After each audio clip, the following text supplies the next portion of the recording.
অনেক দিন পরে ছেলে কি কিনলো তাই আপনাদের সঙ্গে শেয়ার করব। এই দেখেন কি ঢল্লা ঢল্লা জিন্সের প্যান্ট, কি ঠিক তো জিন্সের প্যান্টই মনে হয় বলে, তাই না?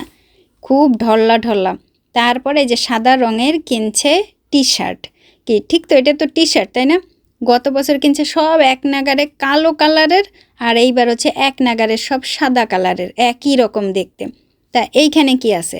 একটা হুড, একটা টি শার্ট বা ওই যে কি বলে একটা শার্ট জামা যাই হোক না কেন, হুডুটি বলে কোরিয়াতে। এই দেখেন কালারটাও খুব সুন্দর হয়েছে।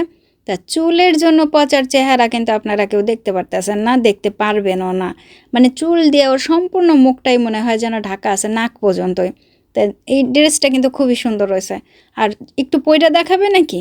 দেখেন তিনি যদি একটু পয়রা দেখায়, ওই পরও একটুখানি যদি একটু পয়রা দেখাই তো চাও বসা একটু পয়রা আসো। তা আমরা বললে পরে সে আবার একটু পয়রা আসছে। আসার পরে দেখতে এই রকম লাগছে। বলেন কেমন হয়েছে? সুন্দর হয়েছে কিনা অবশ্যই কমেন্ট করে জানাবেন।